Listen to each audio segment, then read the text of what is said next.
Halos 1 oras na rin ang nagdaan bago pa man natanggap ni Fang Ping ang kinalalagyan niyang sitwasyon. Ngayon ay malinaw na sa kanya na nagbalik nga raw talaga siya sa kanyang nakaraan, 10 taon na ang nakakalipas. Iniisip na niya kung paano niya magagamit ang mga impormasyon na nalalaman niya tungkol sa mga mangyayari sa hinaharap. Pero nasira agad ang kanyang plano noong mapagtanto niya na hindi na pala ito ang orihinal niyang mundo. Sa madalit salita ay napadpad ang ating bida sa isang parallel world na kung saan ay napakahalaga na matutunan ang paggamit ng martial arts. Tinanong ni Yang Jian sina Fang Ping at Chen Fan kung magpaparehistro ba raw ang mga ito sa martial arts exam, may 2 araw na nga lang daw ang mga ito para makapagpa-register. Sumagot naman si Chen Fan na nagkakahalaga nga raw ito ng 10,000 yuan, mag-aaksaya nga lang daw siya ng pera dahil alam niya naman na hindi rin siya makakapasok. Sinabi ni Yang Jian na kahit wala pa nga raw siyang kasiguraduhan ay gusto pa rin niyang magparehistro, susubukan niya nga raw ito para magkaroon siya ng mas maayos na pamumuhay. Lumapit si Zhang Hao at tinanong ang kanyang mga kaklase kung napanood ba raw ng mga ito ang ibinalita kahapon. Ikinwento ni Zhang Hao na nakapag-breakthrough na nga raw sa rank 8 si Grandmaster Ma. Nagulat sina Yang Jian at Chen Fan dahil sa pagkakaalam nga raw nila ay halos 1 taon pa lang ang nakakalipas noong makatungtong si Grandmaster Ma sa rank 7. Naguguluhan ng ating bida kung ano ba raw ang pinag-uusapan ng kanyang mga kaklase. Sinabi ni Zhang Hao na totoo nga raw ang kanyang ikinukwento, ibinalita nga raw ito kahapon sa TV Report Channel. Nagtanong si Yang Jian kung nag-update na ba raw ang ranking, marahil nga raw ay nakapasok na ngayon si Grandmaster Ma sa top 30. Naisip ni Fang Ping na may mga ranking na rin daw pala doon, mabuti na nga lang daw at marami na siyang napanood na isekai shows noong nakaraang buhay niya. Matapos niya nga raw makinig sa pinag-uusapan ng mga ito, marahil nga raw ang pagiging isang Grandmaster ay nangangahulugan ng mas mataas na antas ng propesyon. Nakisali na rin sa usapan ng ating bida at tinanong si Chen Fan kung ang Grandmaster Mabaraw na pinag-uusapan ng mga ito ay si Ma Huapeng. Sinabihan ni Chen Fan ang ating bida na isang araw kabastusan na pag-usapan nila si Grandmaster Ma gamit ang totoo nitong pangalan. Nagtaka si Fang Ping kung bakit ganoon ang naging tugon ni Chen Fan, pero mukhang ang pinag-uusapan na raw talaga ng mga ito ay si Ma Huapeng. Agad na humingi ng tawad ang ating bida at nagdahilan na lang nang napabilis daw siya ng pagsasalita. Naisip niya ang posibilidad na baka pagdudahan siya ng kanyang mga kaklase kung magtatanong pa siya ng maraming tanong, mas mabuti nga raw na maghanap na lang siya ng impormasyon gamit ang internet. Binago na lang ni Fang Ping ang usapan at tinanong si Chen Fan kung may computer shop ba raw na malapit sa kanilang school. Sumagot naman ng oo si Chen Fan, nagtaka rin ito kung bakit tinatanong siya ng ating bida gayong ilang beses na rin itong nakapunta doon. Nagdahilan na lang ulit si Fang Ping para hindi na magtaka si Chen Fan. Naisip niya na kung naroon pa nga rin daw ang computer shop, ibig sabihin ba raw noon ay naroon pa rin ang maganda nitong tagabantay. Naalala ng ating bida na noong nakaraang buhay niya ay lagi niya nga raw napapanaginipan ang tagabantay ng computer shop. Nagtungo na agad si Fang Ping sa malapit na computer shop noong matapos na ang kanyang klase. Pero hindi niya inasahan ang itsura ng babae na makikita niya doon, napapaisip siya kung ganoon ba raw talaga kababa ang panlasa niya noon sa babae. Ang mga impormasyon nga raw na naaalala niya ay ibang-iba na ngayon sa kinakaharap niyang realidad. Nagtanong ang babae kung magta-top up ba raw ang ating bida sa account nito. Kapag nagpa-load nga raw ito ng 50 yuan ay makakakuha pa ito ng libreng 10 yuan. Naisip ni Fang Ping na mukhang wala nga raw pala siyang sapat na pera. Sinabi na lang niya sa nagbabantay na babae na magpapaload lang daw siya ng 5 yuan. Sinungitan ng babae ang ating bida habang inaabot nito ang temporary membership card ng kanilang computer shop. Naisip ni Fang Ping na napakabilis nga raw nagbago ng pakitungo sa kanya ng babae. Minaliit na nga raw siya agad nito noong malaman nito na wala siyang pera. Hindi na lang niya inintindi ang pakitungo sa kanya ng pangit na babae, agad na lang niyang ginawa kung ano talaga ang pakay niya doon. Nagulat ang ating bida matapos nitong makapag-research ng mga impormasyon sa internet. Doon na niya napagtanto na dapat nga raw pala siyang kumuha ng martial arts exam. Ang mundong ito ay may unspoken rules na naiintindihan ng lahat. Kung gusto mong magkaroon ng magandang posisyon o trabaho ay kinakailangan na maging isa ka munang martial artist. Ang mga martial artist sa mundong ito ay kagaya ng mga nababasa noon ni Fang Ping sa kanyang nakaraang buhay. Kinikilala ang mga martial artist bilang mga makapangyarihang personalidad ng lipunan. Ang martial arts dito ay nahahati sa 9 na ranggo, rank 1 ang pinakamababa at rank 9 naman ang pinakamataas. Sa mundong ito, ang mga martial artist lang ang maaaring magbukas ng isang kumpanya. Maaari din lang na maging gobernador ng isang probinsya ang isang tao kapag nakatungtong na ito sa ika-4 na ranggo ng martial arts. Maging ang mga tao na gustong sumikat ay kinakailangan din na maging isa munang martial artist bago ang mga ito makapasok sa entertainment industry. Marami ang nagtatangkang kumuha ng martial arts exam dahil sa pagnanais ng mga itong magtagumpay sa buhay. Naisip ni Fang Ping na ito raw pala ang dahilan kung bakit gusto itong subukan ni Yang Jian. Naisip din ng ating bida na ito nga raw pala ang dapat niyang gawin, pero kakailanganin niya nga raw ng 10,000 yuan para sa registration fee at 2 araw na lang daw ang natitira bago magbukas ang araw ng rehistrasyon. Naalala ni Fang Ping na may kanya-kanyang araw cheat ability ang mga bida na napapanood niya noon. Isa rin naman daw siyang bida pero bakit nga raw problema agad ang bumungad sa kanya, saan nga raw siya kukuha ng ganoong kalaking halaga ng pera? Naisip ng ating bida na siguro nga raw ay parte siya ng isang mayamang pamilya sa mundong ito, marahil nga raw ay mayroon pa silang mansyon at resort. Noong makakuha na siya ng impormasyon ay umuwi na rin agad siya sa lokasyon ng kanilang bahay. Naisip ni Fang Ping na mali nga raw pala ang lahat ng inaasahan niya. Pumasok na ang ating bida sa pinto ng kanilang bahay. Pamilyar pa nga rin daw sa kanya ang amoy ng lugar na ito, ganitong-ganito nga rin daw ang itsura ng bahay na tinirhan niya noon. Maya-maya pa ay may bigla na lang tumakbo sa loob ng bahay. Pagkalapit nito ay sinabihan nito si Fang Ping nang magnanakaw raw ito. Sinabi ng isang batang babae na ibalik nga raw ng ating bida ang kanyang pera. Naalala ni Fang Ping kung sino ang batang ito, pagkatayo niya ay agad niyang pinisilang magkabilang pisngi ng batang babae. Naisip ng ating bida na ito nga raw ang kapatid niyang si Fang Yuna, nang hihinayang pangaraw siya noon dahil nawala ang cute nitong mukha noong tumanda na ito. Inalis ni Fang Yuna ang 2 kamay ng kanyang kuya, sinabihan niya ang ating bida nang ibalik nga raw nito ang kanyang pera. Sinabi rin ni Fang Yuna na wag na nga raw magkunwari si Fang Ping nang wala itong alam, binigyan nga raw sila ng kanilang ina ng 50 yuan para kanilang mapaghatian, pero bakit nga raw 5 yuan lang ang napunta sa kanya? Naisip ni Fang Ping na halos kay Fang Yuna pa raw pala ang pera na nakita niya sa kanyang bulsa. Sumagot na lang ang ating bida at sinabihan si Fang Yuna nang hindi niya nga raw alam kung ano ang tinutukoy nito. Marahil nga raw ay nakalimutan lang ni Fang Yuna na nagastos na niya ito. Tumakbo si Fang Yuna sa kanilang ina para isumbong ang kanyang kuya. Naisip ni Fang Ping na mukhang sa mundong ito nga raw ay lagi niya palang nakakaaway ang kanyang kapatid na umaabot pa maging sa paghahati ng pera. Sinabihan ni Liu Yin ang nagsusumbong na si Fang Yuna nang wag na nga raw itong magalit, malapit na nga raw dumating ang ama nito para sa kanilang hapunan. Naisip ng ating bida na paano pa niya nga raw magagawang hinga ng halagang 10,000 yuan ang kanyang ina, gayong natatandaan niya nga raw na pumasok pa ito sa isang part-time job para lang maibigay noon ang mga kinakailangan nilang magkapatid. Nagtanong ang dumating na si Fang Mingrong kung nakahanda na ba raw ang kanilang hapunan.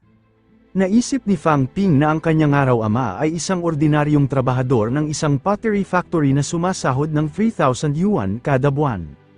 Dahil nga raw sa trabaho nito ay lagi itong nakakasinghot ng alikabok na siyang nakakaapekto sa kalusugan nito.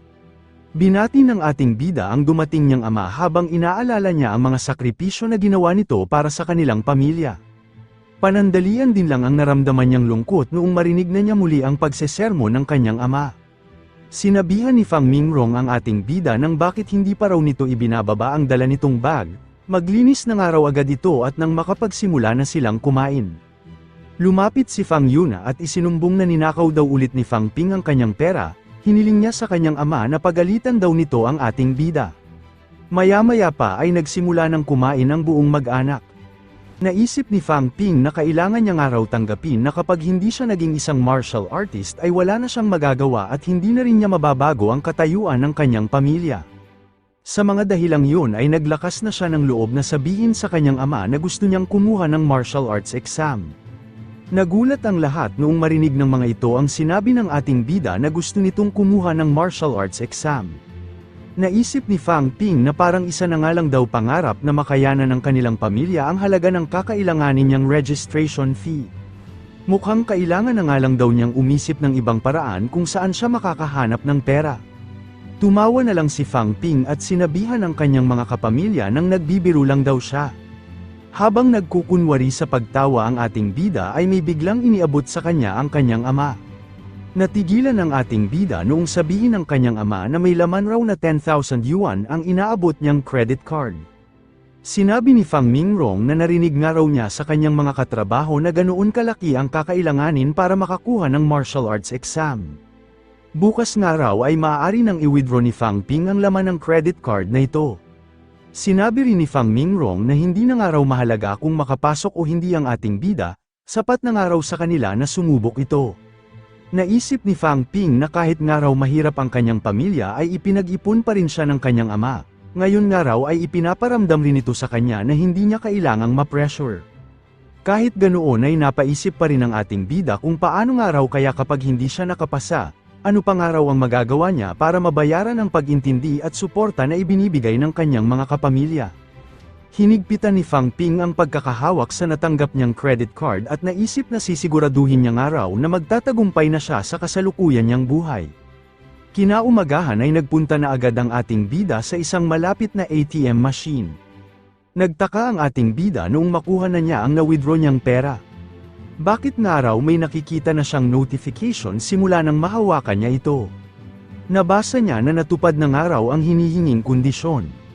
Naisip ni Fang Ping na napakarami ng araw niyang nabasa na kwento tungkol sa mga tao na muling nagbalik sa nakaraan nilang buhay. Mukhang alam ng araw niya kung para saan ang notification na kanyang nakikita, malamang nga raw ay ito na ang kanyang cheat system. Umuwi muna ang ating bida dahil sa mamaya pa ang oras ng kanilang klase. Habang nakahiga siya ay iniisip niya ang mga nalaman niya nitong umaga. Ang halagang araw ng wealth value niya sa kanyang system ay nakadepende kung magkano mismo ang kanyang pera. Kahit pa nga raw may hawak siyang pera, ay hindi pa rin ito papasok sa kanyang system kung hindi naman talaga ito sa kanya. Hindi rin ito mapaparecord sa kanyang system kapag maliit o hindi sapat ang mahahawakan niyang pera. Naisip ni Fang Ping na dahil nga raw nagkaroon ng pagbabago ang kanyang wealth value, malamang nga raw ay maaari niya ring mabago ang iba niyang stats. Nagsalita ang ating bida at pinakiusapan ng kanyang system na pataasin daw nito ang kanyang vitality value. Pero kahit ginawa niya yon ay walang naging pagbabago sa kanyang system, napapaisip siya ngayon kung paano niya ba raw ito magagamit. Kung ano-ano ng paraan ang ginawa ng ating bida pero hindi pa rin niya ito mapagana. Nagmakaawa na siya at sumayaw ng salamin pero wala pa rin nagbago sa kanyang vitality value. Naiinis na si Fang Ping kung bakit nga raw hanggang ngayon ay wala pa ring nangyayari.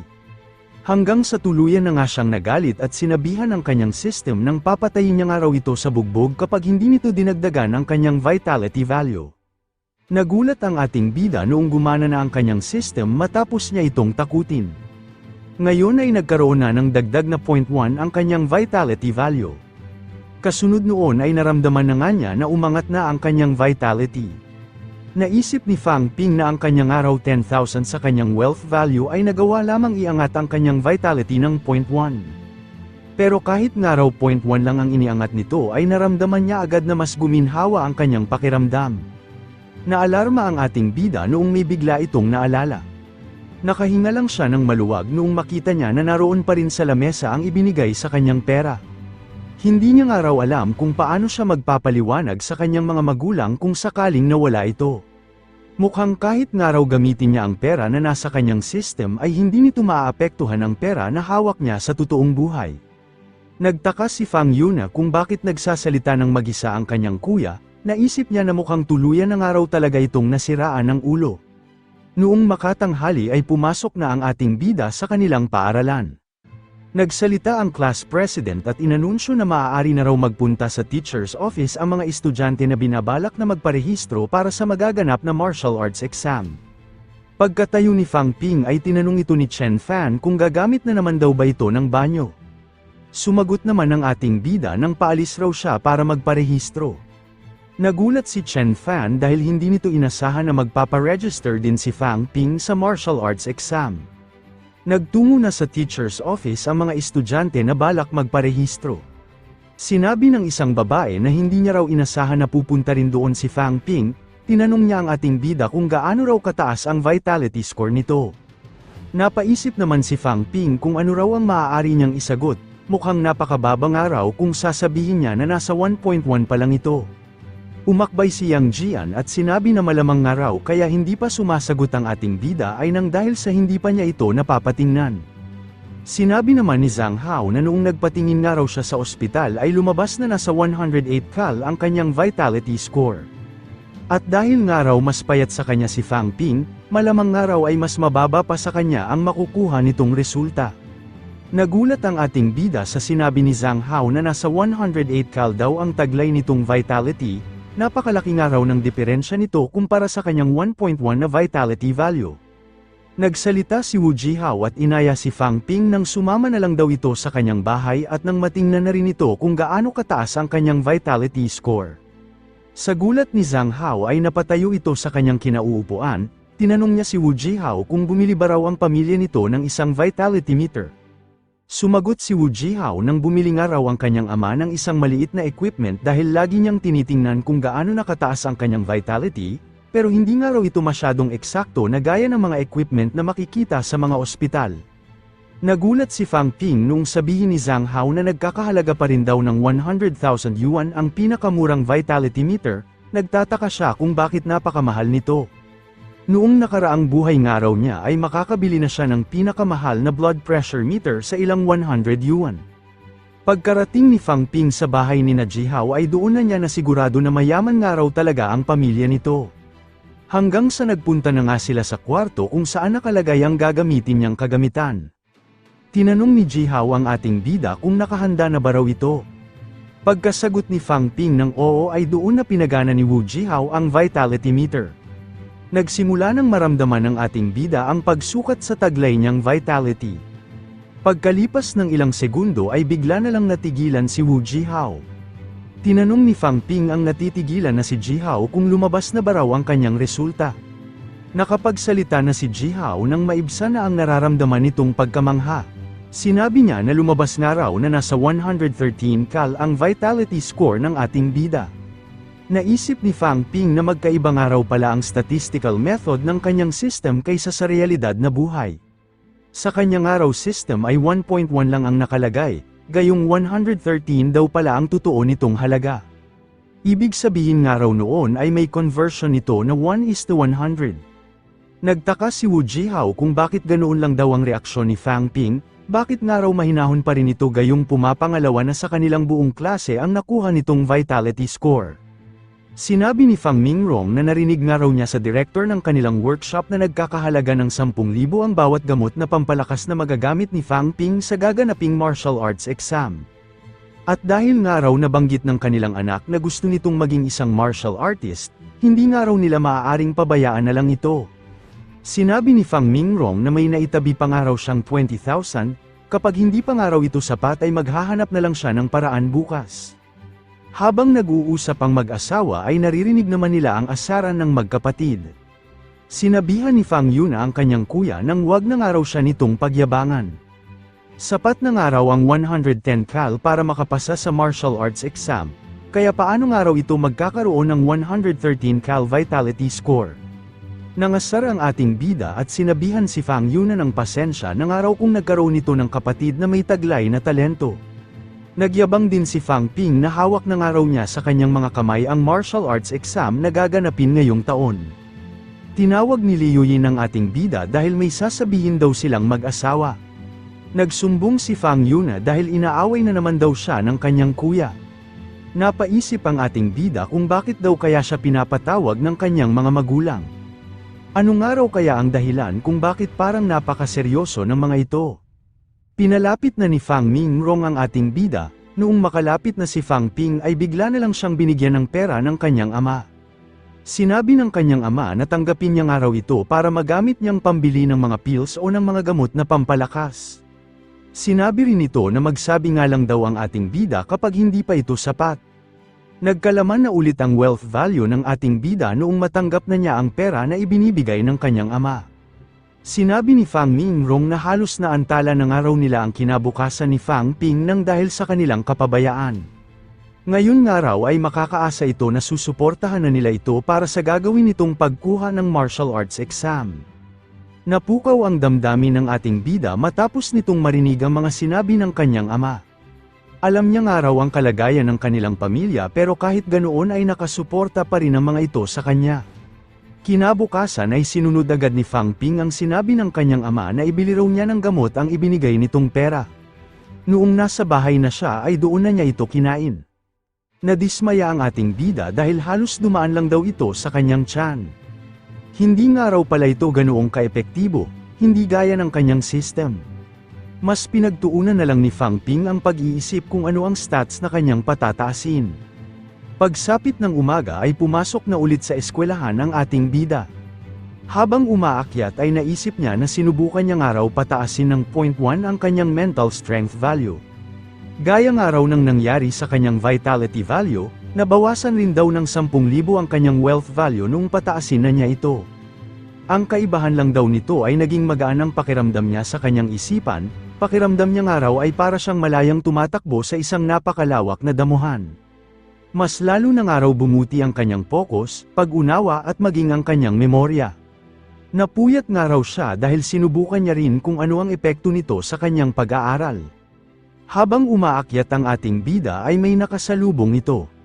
Nagulat na lang siya noong bigla itong tumalon sa kanya. Hanggang sa nahulog na nga siya sa ilang baitang ng hagdan. Agad niyang tinanong si Yang Jian kung nababaliw na ba raw ito. Nagsalita si Yang Jian at sinabi na itinago nga raw sa kanila ni Fang Ping na nasa 113 cal na ang vitality score nito. Nasa 110 cal pa nga lang daw ang sa kanya, malamang nga raw ay sikretong nagsasanay ang ating bida tuwing gabi. Naisip ni Fang Ping na naikalat na raw pala agad ni Wu Jihao ang kanyang resulta kaya alam na ito ng lahat. Nagtaka si Yang Jian noong may bigla na lang humawak sa kanyang damit. Hanggang sa bigla na lang siyang ibinato papalayo ni Zhang Hao. Nagtaka ang ating bida kung bakit nga raw ganoon na lang siya nito kung tingnan. Bigla na lang napaiyak si Zhang Hao matapos niyang ikumpara si Fang Ping sa kanyang sarili, bakit nga raw mas mataas ang vitality score nito gayong mas maganda naman ang kanyang katawan. Nagsalita ang isang teacher at sinabi na sakto nga raw at naroon lang pala ang mga ito. Bigla na lang itong lumapit at may mga iniabot na libro kay Fang Ping. Sinabihan ng matandang teacher ang ating bida na kahit saan nga raw ito magpunta ay basahin nga raw nito ang mga ibinigay niyang libro, nakalagay na nga raw dito ang lahat ng mga martial arts training courses. Sinabi rin ng matandang teacher na hangad niya nga raw na magtagumpay si Fang Ping na maging isang martial artist, kahit nga raw mas nahuli na ito sa iba ay susubukan nga raw nilang mga teacher na matulungan ito. Ngumiti ang ating bida at pinasalamatan ang matanda nilang teacher. Sinabi rin ng matandang teacher na may ipapagawa nga raw siya sa mga ito kaya hindi na ng mga ito kailangang pumasok sa klase niya ngayon. Nagtaka si Fang Ping kung ano raw kaya ang ipapagawa nito sa kanila. Inutusan sila ng kanilang teacher na may kailangan daw silang sunduin at ang pangalan daw nito ay Jin Yang. Sinabi ng isang dumating na lalaki na matagal na panahon na nga raw siyang hindi nakakabalik doon. Mukhang hanggang ngayon nga raw ay wala pa rin itong ipinagbago. Ang lalaking ito ay si Wang Jinyang, isang first year sa Nanjing Martial Arts University. Kumaway ang mga kaklase ng ating bida para tawagin ang sinusundo nilang si Jinyang. Naisip ni Fang Ping na ito raw pala si Wang Jinyang, kahit pangaraw isa itong martial artist ay mukha lang din naman itong ordinaryo. Ang kaibahan nga lang daw nito sa kanila ay nakatungtong na ito sa isang martial arts university. Naalala ng ating bida ang mga naging reaksyon ng kanyang mga kaklase noong tinanong niya kung sino ba si Wang Jinyang. Nagsalita si Zonnan at sinabi na siya ng araw ang bahala dito. Bilang miyembro nga raw ng inyong fans club ay siya na ang sasagot sa tanong ni Fang Ping. Sinabi ng babaeng ito na makinig nga raw ng mabuti ang ating bida. Hanggang sa doon na nga nito sinimulang sabihin ang mga impormasyon tungkol kay Wang Jinyang. Ito raw ay 19 na taong gulang at may tangkad na 178 centimeters. Hilig daw nito ang kumain ng mansanas at ang paborito raw nitong gawin ay ang magsanay. Hindi raw ito nagmula sa isang mayamang pamilya, pero hindi ito naging dahilan para sumuko siya sa pag-aaral ng martial arts. Ito noon ang naging top scorer sa kinuha nitong martial arts exam kaya nagawa nitong makapasok sa Nanjing Martial Arts University. Ito rin daw ang kauna-unahang estudyante mula sa kanilang paaralan na nakapasok sa nasabing universidad. Kahit nga raw nakapasok na ito sa isang martial arts school ay tuloy-tuloy pa rin ito sa pagsasanay. Isa pa nga lang daw itong freshman sa pinasukan nitong universidad pero isa na nga raw agad itong martial artist. Sinabi ni Zon na naiilan nga lang daw sa mundo ang nagtataglay ng mga katangian na kagaya ng kanilang senior. Napahinto ang iniisip ni Fang Ping noong makarinig ito ng sunod-sunod na ingay. Nagmula pala ang mga ingay na narinig niya mula sa mga pinaputok na party pop ng kanyang mga kaklase. Binabati ng mga ito si Wang Jingyang sa pagbabalik nito sa kanilang paaralan para magbigay ng panayam. Hindi malaman ni Jingyang kung ano ang dapat niyang maging reaksyon sa mainit sa kanyang pagtanggap. Naisip ng mga magkakaklase na dahil nga raw naroon na rin ang kanilang senior, bakit nga raw hindi nila samantalahin ang pagkakataong ito para makahingi sila ng mga tips tungkol sa pagpasok sa Martial Arts University. Sinabi ni Wang Jingyang na marahil nga raw ay alam na ng mga ito na may 5 big stages ang bawat martial arts exam. Sa 5 ito nga raw ay ang physical assessment at ang practical test ang pinakamahirap na pasahan. Malamang nga raw lahat ng nandoon ngayon ay may vitality score na mahigit sa 110. Kung pipilitin pa nga raw ng mga itong makamit ang kinakailangang requirement sa pagpasok sa isang martial arts university ay maaari ang mga itong malagay sa panganib. Pero kung magagawa naman daw ng mga itong makontrol ang kani-kanilang emosyon ay maaaring magiba ang makuha ng mga itong resulta. Nagulat ang mga magkakaklase matapos marinig ang mga sinabi ni Jingyang, lahat sila ay mas lalong nag-focus habang pinapakinggan ito. Sinabi ni Jingyang na ang kasiyahan, galit, kalungkutan at kagalakan ay ang mga emosyon na maaaring magpataas ng vitality score kung magagamit ang mga ito ng tama. Lalong-lalo na nga raw ang galit dahil ito nga raw ang pinakamadali at ang mas pinaka-epektibo. Nagbigay ng halimbawa si Wang Jingyang, isipin na nga lang daw ng mga ito ang pakiramdam na may nang mamaliit sa kanila. Tinatandaan ni Fang Ping ang lahat ng mga ibinabahagi sa kanilang impormasyon. Sinabi ni Jingyang na kung magagawa nga raw ng mga itong makapasa sa physical assessment ay hindi na rin ang mga ito mahihirapan sa practical test. Halos oobserbahan nga lang daw ang explosive force, stamina at flexibility ng mga ito. Ang mga babagsak nga lang daw dito ay ang mga tao na iniasa lang sa mga gamot at supplements ang pagpapataas sa taglay nilang vitality.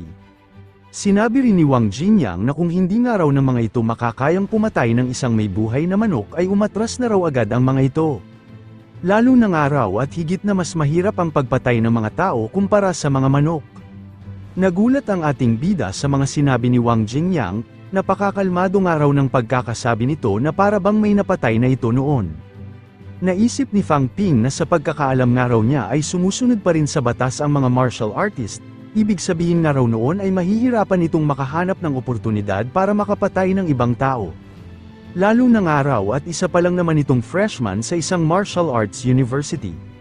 Nagpaliwanag si Fang Ping sa kanyang ina na may pinasundo lang daw sa kanila ang kanilang teacher kaya wala silang klase. Pero mamaya nga raw ay aalis ulit siya para sunduin at makinig sa alumni ng kanilang school. Habang naghihintay ng oras ay inaalala ng ating bida ang mga ibinahagi sa kanila ni Wang Jingyang. Tumatak sa utak niya ang sinabi nito na higit na mas mahirap daw ang pagpatay sa mga tao kumpara sa mga manok. Iniisip ni Fang Ping kung bakit nga raw napakakalmado pa rin ito habang nagsasalita ito ng mga ganoong bagay. Pero isa nga lang daw ang naiisip niyang posibilidad, marahil nga raw ay nakapatay na nga ito ng tao noon. May tumawag sa telepono ni Wang Jingyang, ipinapaalam nito ang impormasyon na pumasok daw sa White Mountains na nasasakop ng 2 lungsod ang hinahanap nilang kriminal. Sumagot si Wang Jingyang nang hindi ba raw nasabihan na niya ang mga ito na hintayin muna ang kanyang pagdating bago ang mga ito gumawa ng kung anumang aksyon. Humingi ng pasensya ang lalaki na nasa kabila ng telepono, gusto nga lang daw nilang mahuli agad ito dahil sila ang mananagot sa mga mas nakakataas sa kanila. Sinabi ni Wang Jingyang nang hindi na niya nga raw yun problema, pero tutulong pa rin daw siya kung babayaran siya ng mga ito ng 500 yuan mahuli niya man ng buhay o patay ang hinahanap ng mga itong kriminal. Nasa loob pa rin ng kanyang kwarto ang ating bida, doon ay nagpo-focus ito para sa kanyang gagawin. Bigla na lang nagkaroon ng maliit na liwanag ang noo ni Fang Ping. Natuwa siya dahil magagawa ng araw niyang dagdagan ang kanyang vitality value. Nagsimula nang mawala ang wealth value na mayroon ng ating bida. Hanggang sa naubos na nga ito at naging 1.2 na ang kanyang vitality value.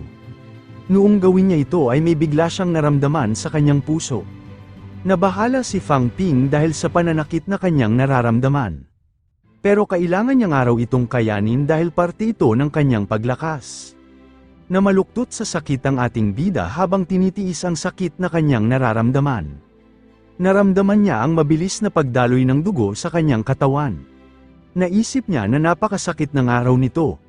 Pagdaan ng ilang minuto ay unti-unti nang nababawasan ang sakit na kanyang nararamdaman.